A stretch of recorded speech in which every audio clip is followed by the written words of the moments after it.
I thought it was a Mattel toy walking in.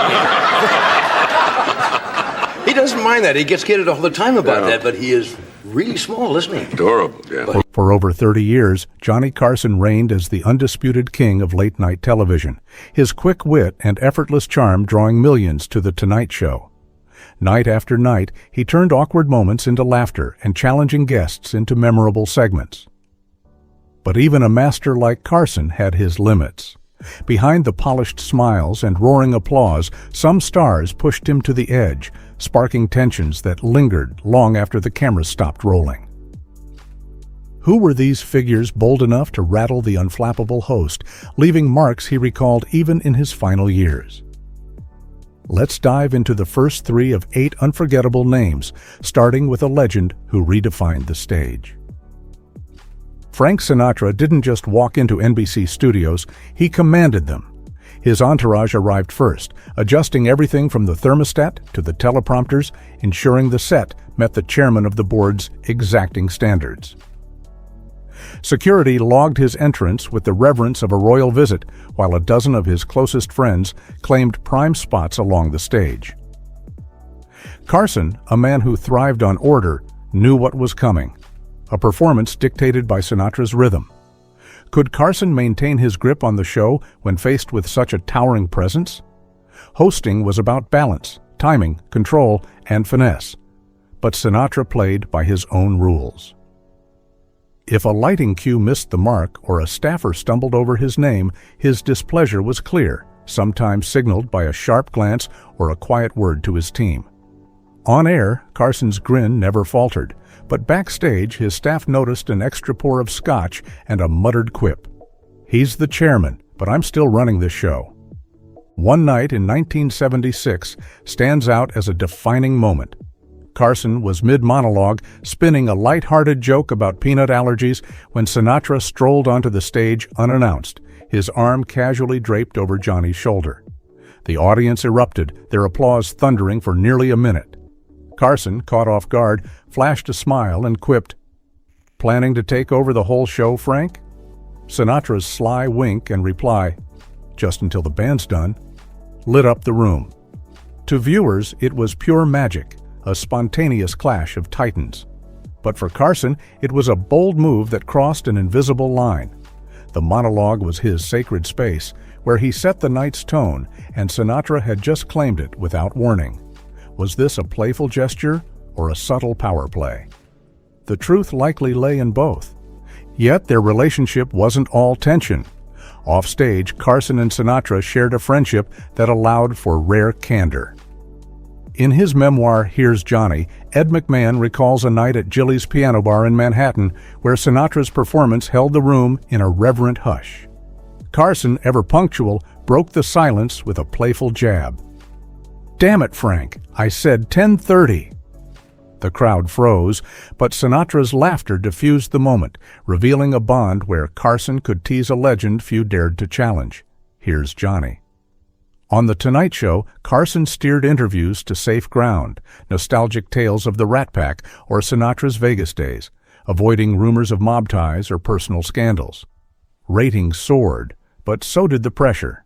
Sinatra brought unmatched star power, but at what cost to Carson's control? The answer lay in the delicate dance between honoring a legend and running a tight ship. As the applause faded, one question lingered. Who else could unsettle the king of late night? If Sinatra challenged Carson's authority, Chevy Chase disrupted his rhythm with a different kind of energy. The Saturday Night Live star, with his sharp sarcasm and deadpan delivery, was a comedic force in the 1970s, but his style clashed with The Tonight Show's warm, inviting vibe. Carson excelled at making guests shine while keeping the spotlight shared, but Chase seemed determined to steal it. His biting humor, often laced with a hint of arrogance, turned playful banter into something colder, leaving audiences uneasy. Was Chase trying to outshine the host, or was he simply being himself? Carson, a master of navigating egos, found Chase's approach jarring as it threw off the show's carefully crafted balance. The tension wasn't just about style. In 1975, New York Magazine dubbed Chase the first real potential successor to Johnny Carson, a label that fueled whispers of rivalry. New York Magazine. NBC saw star potential in Chase, even planning to test him as a guest host. Carson, who had built The Tonight Show into a cultural institution, didn't take kindly to anyone eyeing his throne. One particularly tense moment came during a 1977 appearance when Chase shared the stage with Richard Pryor. Pryor, with his own sharp wit, asked Chase why he hadn't told Carson he was taking over the show, a jab that cut through the room's energy. Cheat sheet. Carson, caught in the crossfire, kept his composure, but the exchange underscored Chase's disruptive presence. Off-camera, their interactions lacked the warmth Carson shared with other guests, and insiders noted a cool distance. Could Chase's ambition have been a threat, or was it just a mismatch of personalities? For Carson, the answer was clear. Some guests simply didn't fit the show's flow, but the next guest's quiet presence would prove even more unsettling. While Chase brought too much ego, Fred Rogers brought none at all, and that absence threw Carson's well-oiled machine into disarray. Booking the Mr. Rogers neighborhood star seemed like a charming idea, a gentle counterpoint to late night's usual flash. The plan was simple, a light 5-minute segment, perhaps with a puppet or two. But when Rogers stepped onto the stage on September 4th, 1980, the atmosphere shifted. He didn't bound out to soak up applause. Instead, he walked slowly, paused and offered a soft, "Thank you, friends. I'm glad to be here." The audience, expecting a punchline, laughed uncertainly, unsure if he was done. The crew fumbled to cue applause, and the show's precise timing faltered. Was this sincerity too pure for late night? Carson tried to bridge the gap with humor, lifting his foot to reveal white sneakers worn in Rogers' honor. "Fred, these are for you," he said with a grin. Rogers, hands clasped, smiled gently and replied, "That's so thoughtful, Johnny. Sneakers make us ready to play." The audience chuckled, waiting for Carson's quick retort, but none came. Rogers' earnestness wasn't a setup. It was real, and it stopped the show's rhythm cold. Carson pivoted, asking for a funny story, perhaps about kids or fan mail. Rogers, true to form, shared a quiet tale about a child's fear of bathtub drains, explaining how imagination could ease worries. His words, deliberate and soothing, were perfect for preschoolers, but jarring at 11:30 p.m. Was this segment heartwarming or a pacing disaster? Behind the scenes, the crew felt the strain. Writers scrapped jokes, directors adjusted shots, and Carson nodded politely, his usual ease replaced by subtle tension. You couldn't mock Rogers. His sincerity was untouchable, revered by all. Yet his presence didn't fit the fast-paced banter of late night. The audience's initial laughter gave way to quiet respect, a shift noted in accounts of his 1980 appearance. The 80s ruled. Nielsen ratings dipped slightly, and laugh counters recorded fewer chuckles than a typical segment. Still, something remarkable happened. Rogers' authenticity won over the crowd, proving his unique power. The morning after Fred Rogers' gentle takeover of The Tonight Show, the studio's mailroom was flooded with letters. Parents, who rarely stayed up past bedtime, had tuned in at their children's urging, moved by Rogers' quiet sincerity. They didn't write to praise Carson's wit, but to thank him for giving a beloved figure a moment in the spotlight. Producer Fred De Cordova saw it as a bittersweet win. "We earned hearts," he said, "but lost the rhythm." Adjustments followed swiftly. When Rogers returned, it was during the cozy December holidays, with Carson's monologue trimmed to give him space. Puppets and a red trolley were added to spark banter, yet the crew stayed cautious, keeping a lively act on standby. Carson, ever gracious, shook Rogers' hand warmly, but backstage he whispered to a stagehand, "Next time, book him after a comedian." I need a spark after that. Could even the king of late night adapt to such a unique challenge? The answer lay in the guests still to come. Bob Hope, a titan of comedy, didn't just visit The Tonight Show. He orchestrated it. His team arrived days early, delivering thick packets of pre-approved jokes and camera cues, turning Carson's stage into a platform for Hope's latest special. The host, who thrived on the electric unpredictability of live TV, found himself tethered to a script not his own. Hope's entrances were grand, striding out to "Thanks for the Memory," often unannounced, as if the show were his. He'd fire off rehearsed punchlines, eyes locked on cue cards, ignoring Carson's attempts at spontaneous banter. The audience laughed out of habit, but the magic was missing. Was Carson merely a prop in Hope's carefully staged act? Behind his desk, Carson gripped his pencil tightly, his smile masking a growing frustration. Hope's visits weren't just about comedy, they were infomercials. In a 1978 appearance, he mentioned Texaco 3 times in 10 minutes, prompting Carson to quip, "Texaco's getting more airtime than me." The laugh was sharp, but the weariness in his voice was unmistakable.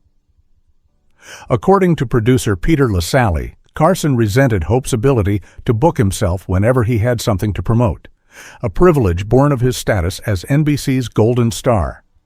Carson admired Hope's legacy, but not his rigid style, which clashed with the host's love for organic humor. Yet saying no wasn't an option. Hope drew older viewers, and NBC relied on his specials for millions. How long could Carson endure this scripted dance? To cope, producers buffered Hope's segments with high-energy acts, like a musical guest or a quick-witted comedian, to revive the show's pulse. Backstage, the air grew chilly whenever Hope arrived, a silent acknowledgement of the tension. Carson never voiced his frustration publicly, maintaining a polished facade, but the strain was clear. In a rare moment of candor, he wrote to Hope, praising his work in films like The 7 Little Feuds, a gesture of respect that masked their professional rift. For Carson, Hope's visits were a reminder that even legends could dim the spontaneity he cherished. But what happened when a guest's intensity overwhelmed the stage itself? Charlton Heston didn't just appear on The Tonight Show, he commanded it like a scene from Ben-Hur. His towering presence and booming voice turned casual questions into epic narratives. When Carson asked about a chariot scene, Heston launched into a saga about his childhood, Yale drama studies, and the nobility of risk, only mentioning the stunt 5 minutes later. The audience, expecting a quick anecdote, sat in respectful silence, while Carson's polite nods hid a flicker of impatience. Was Heston's gravitas too much for late night's playful rhythm? During a 1979 appearance, he discussed his book, The Actor's Life, and his role in A Man for All Seasons, delivering a lecture that earned just 9 laughs, far below Carson's usual 30. Even during breaks, Heston's intensity persisted, offering historical tidbits or suggesting Carson visit the NRA Museum. The crew scrambled to keep the show's energy alive, often booking a lively act like Don Rickles to follow. After one somber segment, Rickles burst onto the stage, joking, "What's with the funeral vibe?" a line that broke the tension and earned a relieved chuckle from Carson. Producers capped Heston's segments at 8 minutes, allowing one grand story but no more, ensuring the show stayed brisk. Carson respected Heston's cinematic legacy, but found his serious demeanor a mismatch for late night's levity. Could a guest's passion for conviction clash too sharply with Carson's wit? Heston's outspoken conservatism, especially his NRA advocacy by the late 1980s, added another layer of complexity. Carson, who preferred neutral jabs at both political sides, likely found it challenging to navigate Heston's firm beliefs without alienating viewers. When Heston bristled at gentle teases, Carson backed off, prioritizing harmony over humor. Their on-air chemistry was cordial but strained, a clash of a silver screen titan and a late-night maestro. Yet the most explosive challenge was yet to come, one that brought raw emotion to Carson's doorstep. Wayne Newton, the Midnight Idol, was Las Vegas royalty, his charisma lighting up the Strip. But Carson's monologues, poking fun at Newton's flamboyant style and questioning his masculinity, struck a nerve. These weren't just jokes, they threatened Newton's image, especially as he navigated a high-stakes bid to buy the Aladdin Hotel in 1980. Newton, who had once considered Carson a friend, felt betrayed. What drove him to confront the king of late night in such a dramatic fashion? The tension boiled over when Newton outbid Carson for the Aladdin, a deal Carson had hoped to secure for $103 million, only to see it collapse. In 1980, Newton stormed into NBC studios unannounced, his silk shirt open, fists clenched, and eyes blazing with fury. He marched to Carson's office, bursting through the door as the host reviewed cue cards. "These jokes stop now," Newton declared, "or I'll make you regret it." The room froze, the air thick with tension. Carson, calm under pressure, diffused the moment, but the rift was deep. Newton later told Larry King that Carson's mean-spirited humor sparked a feud that lasted until Carson's death in 2005. Newton even won a $5.2 million libel suit against NBC for mob-related claims linked to Carson's influence, though it was overturned in 1990. The air in Johnny Carson's office was heavy, the echo of Wayne Newton's footsteps still lingering as the door slammed shut. Moments earlier, Newton had stormed in, his silk shirt unbuttoned, his voice low but razor-sharp. "Mock me again, Johnny, and you'll regret it." Carson, the king of late-night wit, sat motionless, his usual quick retorts silenced by the intensity of Newton's glare.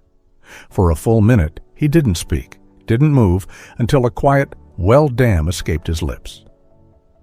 What could push a Vegas icon to confront the master of The Tonight Show with such raw fury? The answer lay in a feud that went beyond the stage, rooted in a high-stakes battle over the Aladdin Hotel.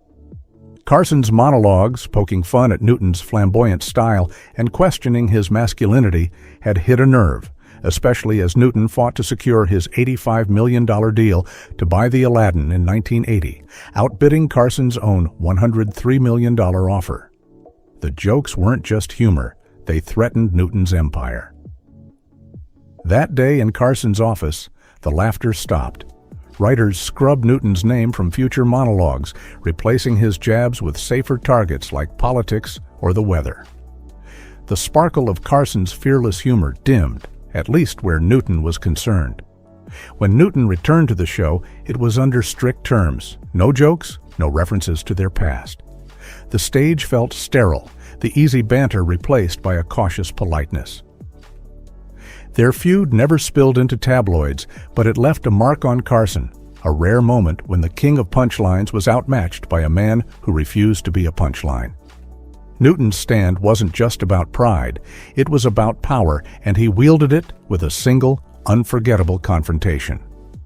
The scars of that encounter were still fresh when another challenge emerged, this one cutting deeper than any office showdown. Joan Rivers first stepped onto The Tonight Show stage in 1965, her sharp wit and self-deprecating humor winning Carson over instantly. "It's so exciting to be here," she quipped. "My mother finally stopped crying." Carson roared with laughter, and a bond was born. Over the next 2 decades, Rivers became a fixture, appearing nearly 100 times and earning the coveted role of permanent guest host, a first in the show's history. She sent Carson handwritten notes, birthday cakes spelling out boss, and sought his approval after every appearance, cherishing their mentorship. But what happens when loyalty collides with ambition? By 1986, Rivers had hosted nearly 200 nights, building a rapport with Carson's audience that rivaled his own. Fox, a new network hungry for a breakthrough, saw her potential and offered her a groundbreaking opportunity. Her own late-night talk show, The Late Show with Joan Rivers, making her the first woman to helm such a program.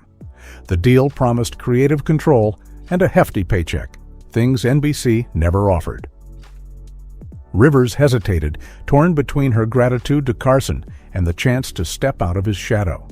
Advised to keep the deal quiet, she planned to tell Carson personally, but the news broke on NBC's evening broadcast before she could. Carson, watching from home, felt betrayed, not by her ambition, but by her silence. When she called that night, he refused to speak, his words to his staff chilling, "I'm done with her."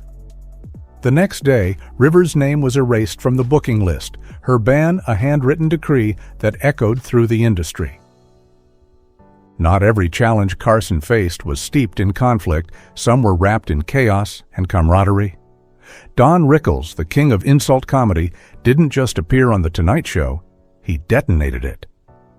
From his first appearance in 1965, Rickles brought a whirlwind of energy, his rapid-fire jabs targeting everyone from the audience to Carson himself.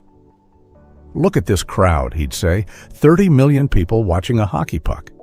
The audience roared, caught between shock and delight, while Carson braced for the unpredictable. Their chemistry was a high-wire act, equal parts thrilling and nerve-wracking. In 1976, Rickles, guest hosting, accidentally broke Carson's cherished wooden cigarette box, leaving no note. When Carson discovered the damage live on air, he stormed across the NBC lot to confront Rickles on the set of CPO Sharkey, holding up the broken box and demanding, "You broke my box."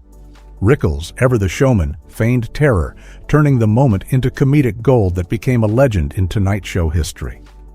But what lay behind the laughter? Rickles' humor often pushed boundaries, ignoring time cues and occasionally sparking viewer complaints, like in 1985 when he mocked an audience member's weight. Carson, fond of Rickles, set quiet rules. Keep it family-friendly. Avoid personal digs. Rickles would nod, then gleefully ignore them, his mischievous grin a signal of the chaos to come. Yet, Carson welcomed him back over 100 times, their friendship a testament to a bond that thrived on mutual respect and shared humor. Carson's reign was defined by his ability to navigate these storms. From Newton's fiery confrontation to Rivers' heartbreaking betrayal and Rickles' chaotic brilliance, each guest tested his mastery. Subtle signs of strain, a tighter grip on his pencil, a quicker sip of coffee, revealed the effort behind his effortless charm. Yet he transformed every challenge into a moment of brilliance, turning tension into ratings and discomfort into wit. Watch those classic episodes, and you'll see it in the pauses, the glances, the moments between the laughs. Carson's genius lay in his resilience, balancing a parade of personalities while keeping millions captivated. What kept him smiling through betrayal, chaos, and confrontation? Was it control, instinct, or something deeper? Share your thoughts below, hit subscribe, and let's keep exploring the legacy of a late-night legend.